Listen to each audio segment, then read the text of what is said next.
ক্ষমতার লালসা সবারই হৃদয়কে ঘিরে থাকে। প্রত্যেক ব্যক্তি নিজেরই এক রাজত্ব নির্মাণ করার চেষ্টা অবশ্যই করে। সেই রাষ্ট্র পুরো রাষ্ট্রের মতো অত বৃহৎ হোক অথবা নিজের পরিবারই হোক, সে ক্ষমতা লাভ করার প্রয়াস অবশ্য করে। কিন্তু ক্ষমতার বাস্তবিক রূপ কি আমরা কি কখনো বিবেচনা করেছি? একটি মানুষ যত অধিক ব্যক্তির জীবনকে প্রভাবিত করতে পারে, যত অধিক ব্যক্তির স্বতন্ত্রতার উপর অঙ্কুশ টানতে পারে, ততই অধিক ক্ষমতার অনুভব করে সে। ক্ষমতার প্রকৃত রূপই হলো অন্যের জীবনের উপর স্বয়ংের প্রভাব।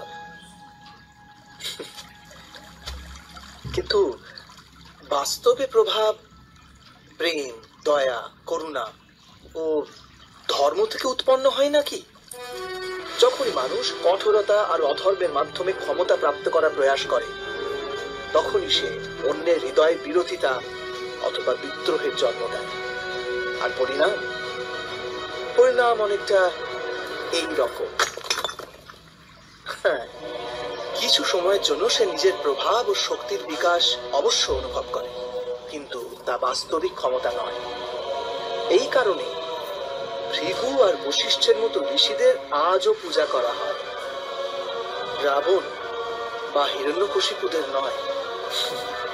এই সম্বন্ধে আপনি অবশ্যই বিচার করবেন, সত্য বলেছি কিনা।